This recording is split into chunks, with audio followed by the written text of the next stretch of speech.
a.m. It's the 23rd of July of 2026, 9:06 right now. Rain in the offing this afternoon. A high of 92, tomorrow 90, next day 89, but the rain chances increase as the weekend draws nearer. Just settle in. Looks like we're going to be dry next week for a change. Dry but hot, but I'll take it. If it gets the moisture out of here and we actually get some hot, dry air, that would be lovely. Can we do that, please?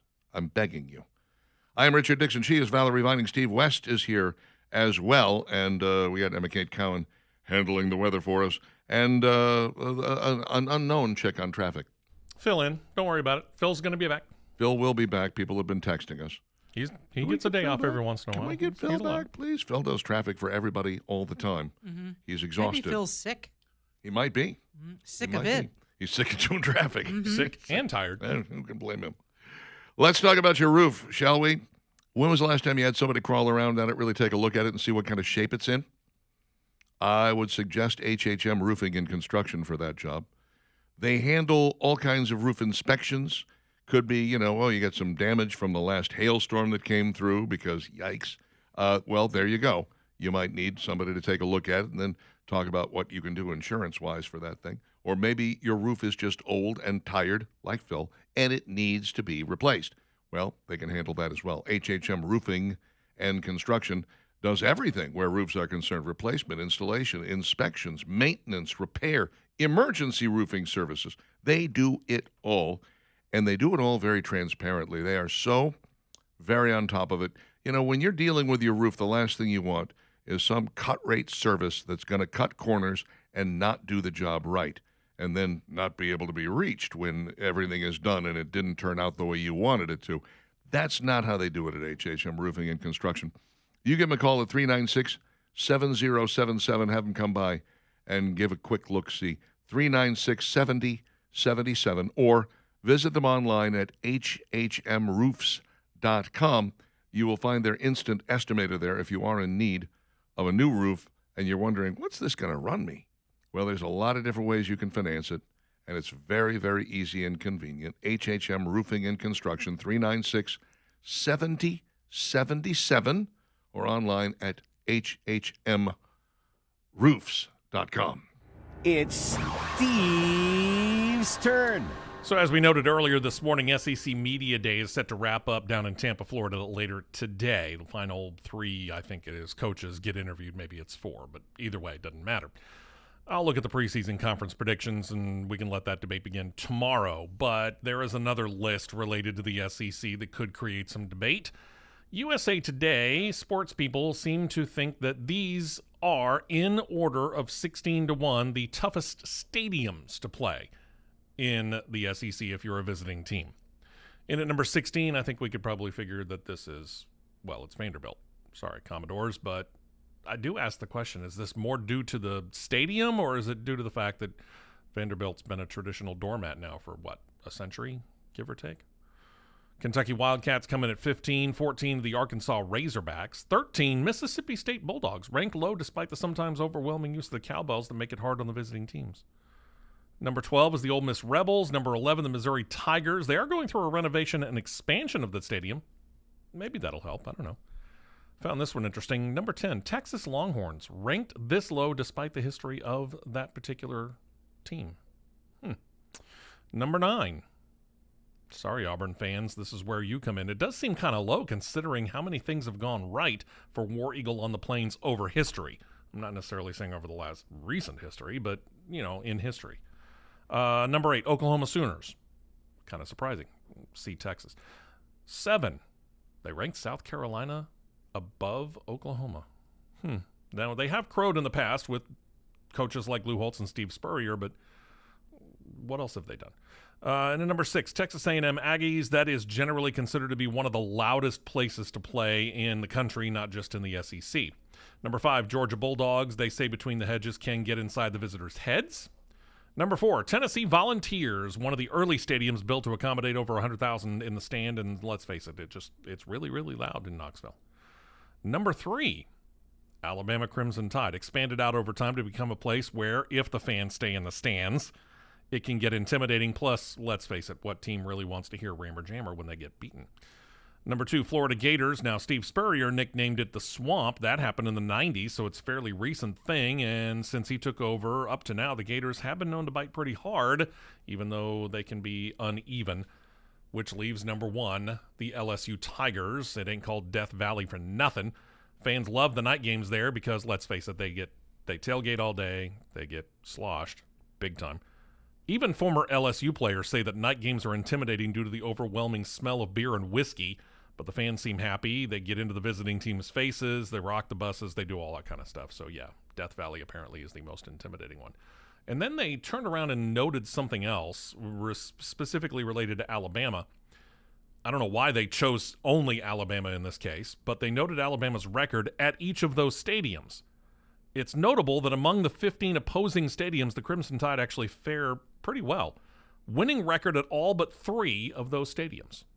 Those stadiums belong to the Texas Longhorns, where Alabama is 1-1 going into this season, against Oklahoma, where Alabama trails in that series 2-1 in 3 matchups. And in 19 matchups, Alabama's 10-9 since 1989 against Auburn on the Plains. First time they played there, 1989. So, Auburn fans, maybe there's something more than just your 9th place ranking, or there's hope. I remember that game. 30-20, final Absolutely. score. Yeah, that was big. And it was huge because Bear Bryant said, we will never travel to Auburn. Yeah. And, of course, 9 years after he passed away, there they were. Yeah. Well, Yeah. Pat Dye and Bear Bryant talked about it, according to a documentary that I saw some time back. I think it was called Saturdays in the South. We talked to the director, who then went on and did the SEC basketball one some time back. And Bear and Pat Dye apparently talked about it when Pat Dye first got hired there. And he said, I think you want to take that game to Auburn. He said, we're going to take it to Auburn. Yeah. Well, not while I'm coaching. And Pat Dye, of course, joked with him and said, well, you're not going to be coaching forever. And Bear Bryant, according to Pat Dye, laughed and said, well, we got a contract through 1988. And Pat Dye said, 1989, we're playing it all. There you go. Worked out well. So much of it, when they did Legion Field, it was the true Iron Bowl. But the problem was, Alabama really did play their home games at Legion Field, for a long, long time. Well, So it was a bigger place than Bryant-Denny, well before they expanded it out. Absolutely. So very much like a home game for them, and Yep. that's what made it sort of upsetting, I think, to Auburn fans for a really long time, and they wanted to do a one-on-one, and they finally got there. It works out pretty well, although Auburn has had their share of wins at Bryant-Denny as well. Their share of wins is probably putting it nicely. They've had a few wins at Bryant-Denny as well. 9:14 with Dixon Dividing, Talk 99.5 and Talk995.com. I understand why people say that Auburn can be an intimidating place to play, but it's also largely considered by, for instance, sports writers who've never been there. They go there and they come back, and all they can do is rave about the game day experience at Auburn. I mean, they just love the game day experience at Auburn. And I guess I can see why. I mean, I've been there. The people are nice, even to the opposing fans. They're not rocking the buses. They're not doing anything like that. Auburn is a little bit more genteel, a little nicer, a little kinder, sharing their, pre-game snacks and feast with anybody and everybody that goes wandering by. When I was doing the live broadcasts over there with Leland, did it from Anders Bookstore, I think. We would do it from in front of there every single Saturday, and I would show up with nothing in hand, like absolutely zero. And I could wander from tailgate to tailgate, get a beer here, grab a dog over there, get some fried chicken from these people. So what I'm understanding is you were mooching from everybody. Absolutely. Except I didn't have to ask. I mean, Yeah. people they couldn't wait to hand you Well, stuff. I tell you what, go to an LSU game and you will not get that. No, you will not. No, you will not. But it is interesting because Auburn fans were even nice to LSU fans when they came to town. Yep. At least that's the way they were when I was there. Things may have changed since then. And I've still never been to a game at Bryant-Denny Stadium, but I really want to go. You need to I go. really want to go see You one. need to go. See, Yeah, now that's I've been to something. Bryant-Denny. Even after the expansion, what I would like to do is do the exact opposite. I'd like to go to Jordan-Hare. I'd like to experience it. I had tickets. I was going with a friend. Very excited about it.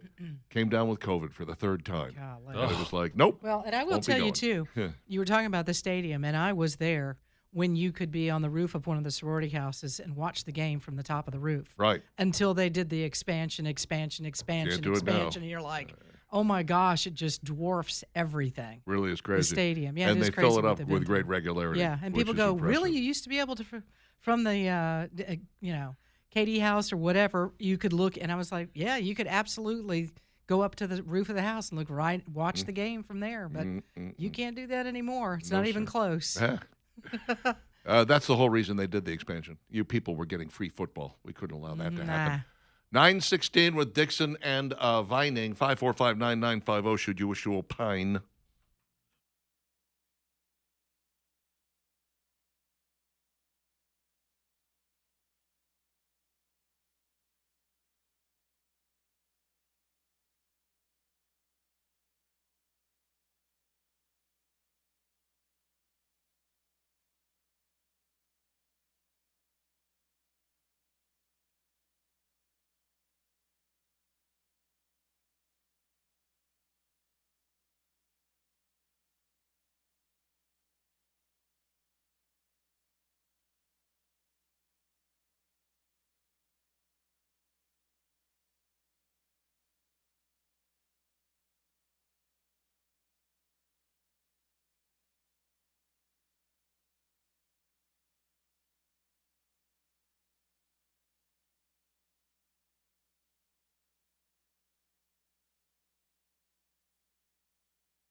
The song that got Aerosmith back together again.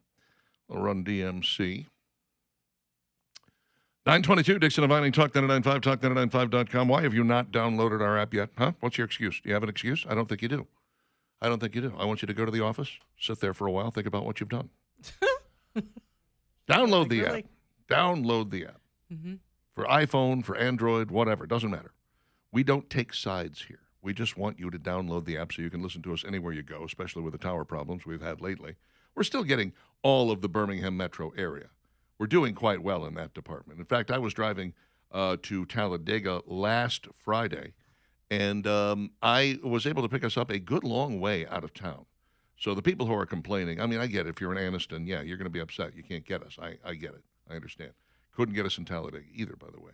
But, we're still reaching out there in a pretty big way.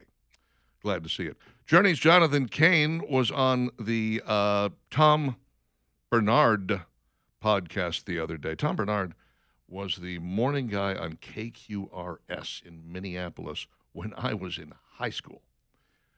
He's still around, and he's doing podcasts now. He left the radio industry, but he's doing podcasts now. Still very well thought of in the industry, by the way. And Jonathan Cain basically said of Bruce Springsteen, he's an annoying, bitter old man who should just shut up about politics. Wow. There you go.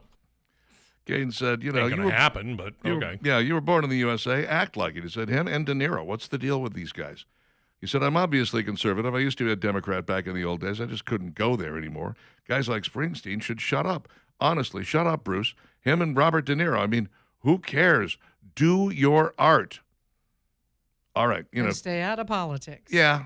Cain doesn't put any politics into his music, and they don't do any on stage. I know he and Neil Schon are not getting along, and they're doing this last tour for the Let's Grab the Money and Run. I think that's the name of the tour, isn't it? Let's Grab the Money and Run. They might as well name it Final that. Frontiers. Final Frontiers. Sorry, that's what I meant. Yeah. Look, do you know what the name of the latest Cheap Trick tour is? Anybody? Take the money No, I and run. Probably. Should be. All Washed Up. Oh, That is, I kid you not. that's funny. The All Washed Up tour. I love it. It's very funny. Jonathan Cain is one of the few conservatives in the industry. He's married to one of Trump's spiritual advisors, I believe. And that's like his third wife. So I don't know how spiritual he really is. Nonetheless, he is speaking for conservatives everywhere when he tells Bruce Springsteen to just shut up. The producer of the television show Lost has announced that he is leaving Los Angeles. It's a little bit like people who go, I'm leaving Facebook. Just don't Just go. tell us. You don't just need go. to tell us. Yeah, just leave. Most people don't You're really fine. know who you are if you hadn't said lost. Javier Grillo Marxach. No idea. It's easy for you to say. No, it's not. Gesundheit. He lived in L.A. for 33 years, and he says the high cost and poor management is what's driving him away. He just can't afford to live there any longer. And think about it. This is a guy who's made a lot of money in the industry, and he's just like, nope, can't do it. Can't do it any longer. I'm out. Okay. Good for See you. ya. Take care. Get while the getting is good. And you're going to see more of that. I honestly Just believe don't it. take your politics to a red state, No, please. no. Don't leave those in wherever you're leaving from. Los Realize Angeles. what it was that got them to the state they're in now, Yeah. and make sure you don't make the same mistake. Yeah, because you voted these people, you're living in it. Now you're going to leave. Don't vote that way again and destroy another state or city. Right. What was the last great R-rated comedy you remember seeing? Oh, good Deadpool. gracious. Deadpool, yeah. Deadpool and Wolverine, I would agree. Very funny. Very funny. And high action as well. Since then, there really has been, Scary Movie 6, I think it was. That just didn't really perform at the box office to the degree that people thought it was going to. They've tried a couple of others. What happened is, of course, wokeism came in and started being like, but that's not funny. You're picking on them. well, Don't stop picking on them. We'll tell you what's funny. Right.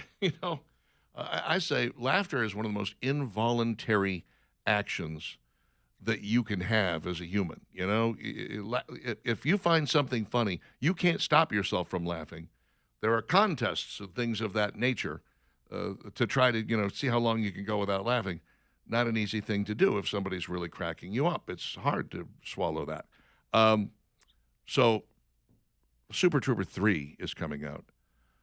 They're hoping that this is going to revive the R-rated comedy. I don't know that it's going to do any. I didn't like the first one. Is it sad that I don't remember that there was a 2? I don't know about a 1. 2 was like in Super Trooper 2017 or what? 2018, I want to say. It took 16 years to get from the original in 2002 to 2018. I think I suffered from being built up on it. This guy, friend of mine, told me, you got to see Super Troopers. It's the funniest movie ever. The opening alone is just hilarious. Oh, my God. It's the funniest thing you'll ever see. This is so good. And I They sat built down it and I up too watched it. I much. was just like, See, they built it up. I'm missing it. Like, what am I? This guy says it's the funniest thing he's ever seen. Didn't really laugh much You at seen that any movie. early Mel Brooks? I mean, anything? Some really good stuff. NASCAR has decided to go back to its roots and to double down on religion. That's about time. I think NASCAR fans tend to also be churchgoers. And they rolled out Conservatives. trucks for the Faith Fest 250, including some vehicles that had Bible verses actually on them. Jesus is Lord was slapped on signs all over the speedway, stuck on the walls, even carved right into the winner's trophy. For a while there, it stopped feeling like a regular NASCAR weekend and started feeling like one of those big Sunday night revivals they used to have back in the day. The tent revivals, love them. Folks running the show didn't try to dial it back or make it camera-friendly. They just let it be. And a lot of the drivers and crew members jumped right in with them, standing up in victory lane, no script, flat out thanking God for the win. The North Carolina crowd loved every bit of it. Then came Sunday night's Cup race. The pre-race invocation stood out as one of the most powerful in recent memory. The speaker didn't hold back. I want to proclaim Jesus Christ is Lord to the glory of God, he said. The crowd in the grandstands absolutely ate it up and let out a huge cheer you could probably hear halfway across the country. This is what NASCAR needs to do. They got to get back to their roots. They got know their base. Yeah. Know their fan base. dance with the ones who brung them. That's right. I get that they're trying to expand. I understand. You want to grow your audience, but you can't lose your base. Yeah. Cracker but the good Barrel. thing is that in all the pre-race ceremonies for every single race, NASCAR has stuck to not just doing the national anthem, but doing a pre-race invocation prayer too. Very good. And I appreciate that. Very good. Again, you know your base, and that's who you want to cater to. Grow that. Don't start trying to pull in somebody that doesn't care anything about racing No. based on things you do or don't do before the race. If you are able to check out the trailer for Avengers Doomsday, there are several spoiler surprises in there that might shock you. You should definitely take a look. Let's just say a lot of your old friends are back. Ah. A lot of them might be good. Might be. I don't want to go out on a limb here, but it's possible.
Sing it, Getty.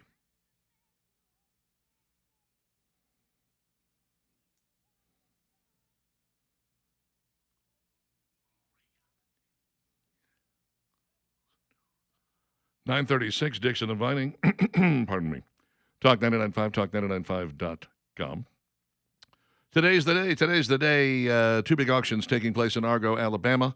You can find out more about those at gtauctions.com, gtauctions.com. One of them is a 13,000 square foot building. The other is 31 or so acres right there on the Argo line. Some of it is in unincorporated St. Clair County.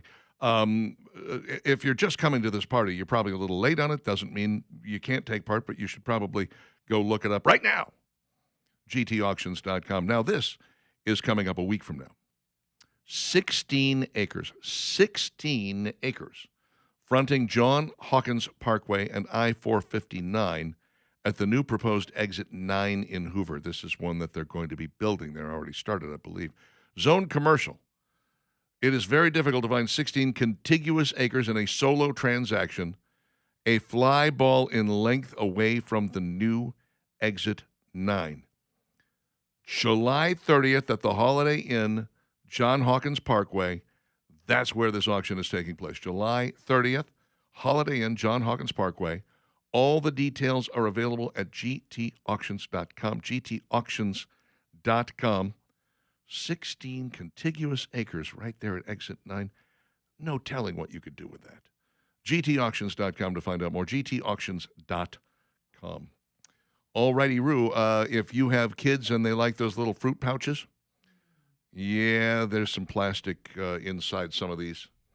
These are the ones that are made by Peter Rabbit. Yeah, you don't want your kids drinking any of this. What the heck has Peter Rabbit been getting into? Mr. McGregor's farm, I believe. I didn't realize Mr. McGregor was growing plastic. Yeah. Oregon-based Now Pumpkin Tree Peter Rabbit Organics voluntarily recalled the pouches as a packaging defect may result in the presence of a strand of soft, food-grade plastic in the finished product. Well, if it's food-grade, what's the problem? It's plastic. Right. That's the problem. There you go. Anyway, I don't know. It's the banana strawberry flavor, by the way. And around here, they would be sold at Target. The other stores that were selling them, we don't have.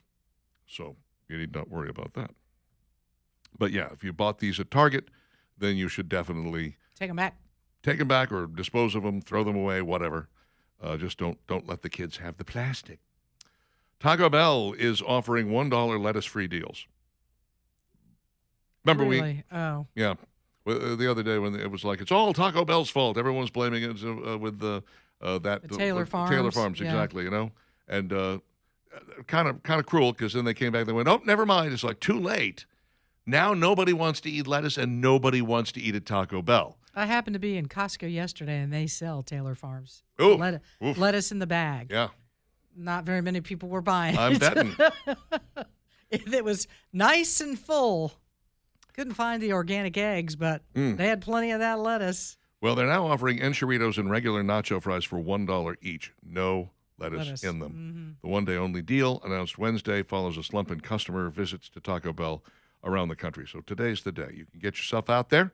Daily foot traffic dropped nearly 31% Wow, on July 17th. That's bad Yikes. for Taco Bell. Oh, yeah. They're taking a hit. Thanks, lettuce people. Shares of Taco Bell's parent company, Yum Brands, have fallen about 9% from a week ago. Buy.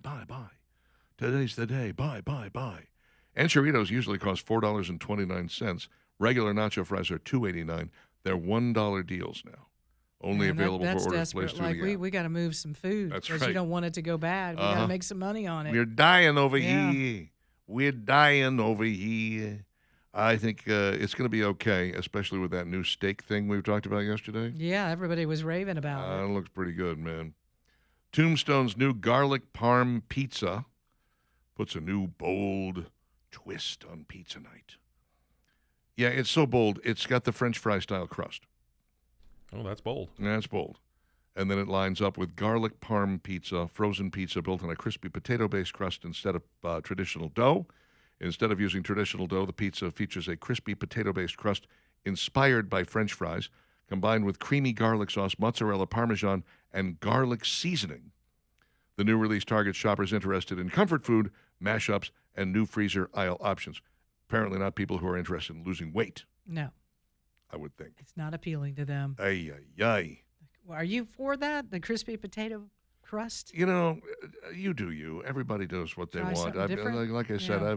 I will say this: Karen found it, Mhm. tried it. It's pretty good. I don't know if I would go. I don't think it's a go-to, but it's pretty good. I mean, to me, pizza is a certain kind of food.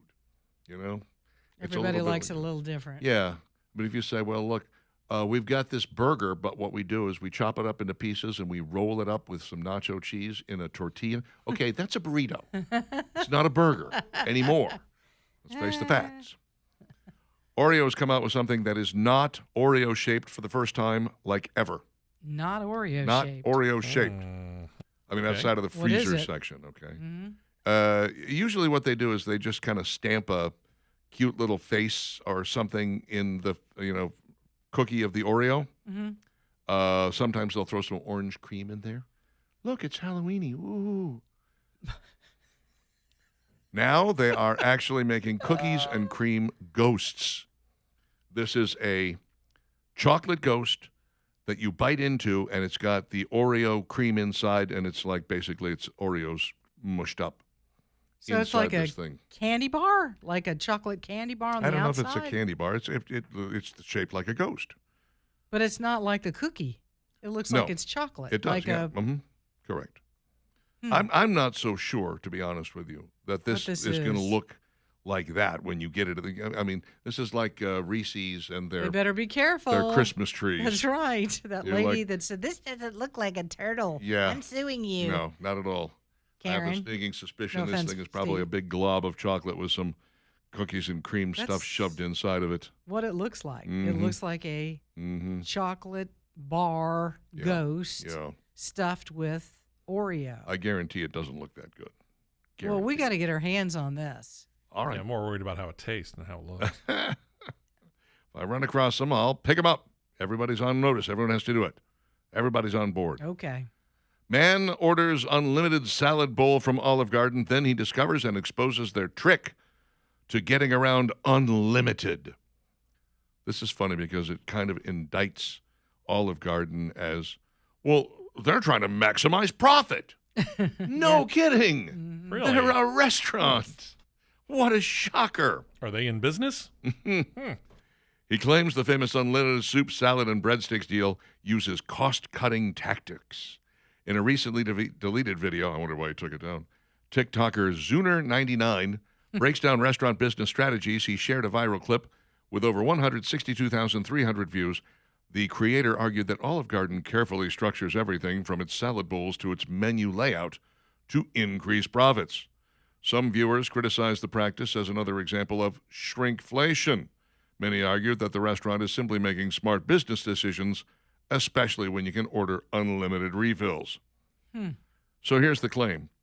Well, when you get your first salad, it's tasty. It's got the lettuce. It's got all the extras, the cool add-ins and whatever it is you're going to get on your salad. They got onions and peppers and, croutons, et cetera, et cetera. The second one is mostly lettuce and fewer add-ins. Oh, no. What? How dare you? The breadsticks roughly cost 15 cents to make, so they're pretty easy. Mhm. But a bowl of salad costs 75 cents, $1 because of the fresh ingredients around there. So they reduce the special ingredients, the tomatoes, the olives, they cut back on those. The croutons, don't cut back on those. How dare you? I need more croutons. And then when it comes to the soup, oh, get this. They intentionally use wide, shallow bowls that make servings appear larger than they actually are. Uh-huh. What part of unlimited are you having trouble understanding? You can fill that bowl up as many times as you want. Right. Just keep asking for more. Please, If the bowl is, could I have some more? wide and, shallow, Yeah. just ask for another scoop of soup. Or actually just pull that big bowl up to your face. And drink it, and then hand it to him and get another one. Yes. Stay away from the rat foot. Yep. Did you have to bring that up? Yes, every he did. time. Every time. I'm going to bring it up every time. Mm. I just find it funny that this guy's like, oh, shrinkflation, and they're trying to maximize their profits. They're a business. That's what businesses do. If you owned Olive Garden stock, you'd be all about it, man. Chick-fil-A just brought back a beloved menu item for a limited time. Are you ready for this? Spicy Chick-fil-A chicken strips. I don't usually get the chicken strips. Me neither. Either way, spicy or not. Mm-hmm. Being brought to 2 locations in Georgia from July 20th through September 12th, specifically the Sandy Springs and the Sprayberry locations. So if you're in the neighborhood or driving through, take the opportunity to taste those spicy strips just one more time. It was previously available in a variety of test markets, but was sadly removed from the menu back in 2023. Probably weren't moving that much of it, is why. Right? Yeah. I mean, when you think of, I don't know, everybody gets to do the chicken the way that they want to. But when I think of chicken strips, I almost think kids. Yeah, me too. And then when you go spicy, Mm-hmm. a lot of kids don't like spicy. No. They'll like the regular chicken strips, but don't make it spicy. Same with nuggets, you know, Mhm, same chicky thing. nugs. Chicken I mean, nuggets, don't make them spicy. people not that excited about those, Mhm. except for the travel nug. You know, we got to have the travel nug. Yeah, please. I mean, just Chick-fil-A, do it. Just four- put a little 4-pack. little 4-pack of nugs for little travel. mini, you know. You should little- have it right there. little Suzanne. mini box. Travel nugs, $2. Yeah. And Or that way travel nugs, if you get Mm. 4 of them, $1. Yeah, 25 cents a 25 piece. cents a nug. You know, you're making Okay. for an extra $1. Mm-hmm. It's an upsell. And make sure that you put it on the top of the bag. That's right. So you can find it It and not has have to to be dig just around. reach in and grab right, it. grab it. Right, exactly. Or actually just, have, how they have the carton for the, the marketer or me, how they have the multiple people, if you have drinks, Mhm. they have the drink holder Yeah. for the different ones. Just come up with a contraption like that. So it sits at the top of the bag with Uh-huh. 4 little holders. Gotcha. Yeah, That way- each nug in its own right, holder. its own little holder. That's good. Its own little box there. See what I did, Richard? Oh, you keep thinking, Okay, Bush. That's what I you're good will. at. They're going to hire me. Chick-fil-A one day is going to hire me. Yeah. Yes, they are. Uh-huh.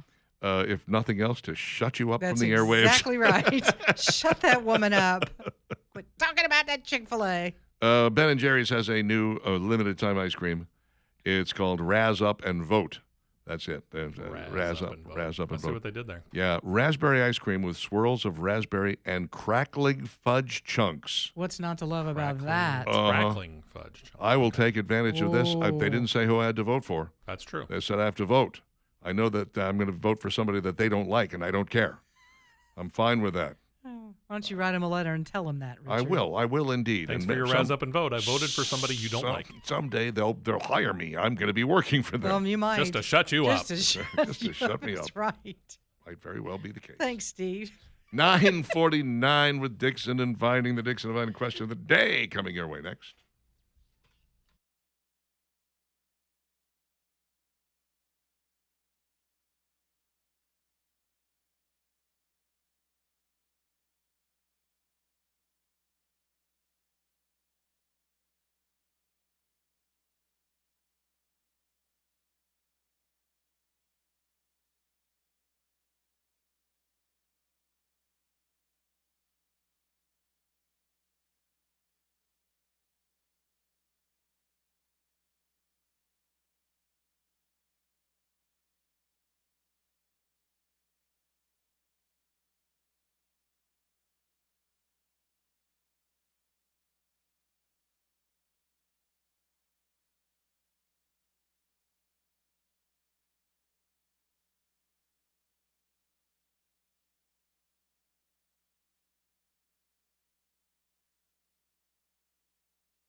Sucker.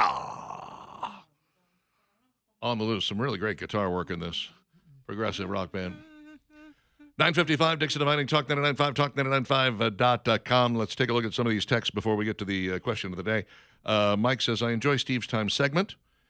Steve says, thanks, I appreciate it. I'd like to bring things like this to light. Sometimes they can't all be gold, though. To which Mike replies, I understand that. How about telling Dixon I'm still waiting for him to tell me his favorite country song? Well, you can keep waiting.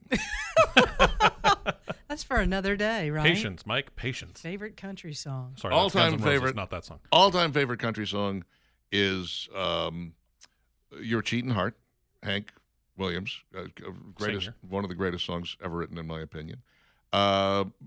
Modern country, it's a tie between Garth Brooks' Rodeo off of Rope in the Wind and Willie Nelson and, who is it? Leanne Womack, I want to say. Mendocino County Line. Good one. Really great song. Love those songs. All right, let's see. What do we got over here? Bama sends us a picture of Taylor Farms. Great. Love it. Thanks for the lettuce. I'm still waiting on Chick-fil-A pimento cheese chicken strips. Good luck with that. That's going to be a mess. Krista says bring back the coleslaw Chick-fil-A. A lot of people want that.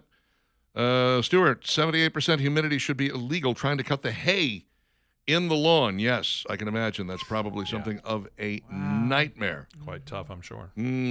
Carrie has the dad joke of the day because we didn't get one from Jeff. Why don't oysters sell their pearls? Because they are shellfish. Cute. Come on. That's pretty good. Now let's do this.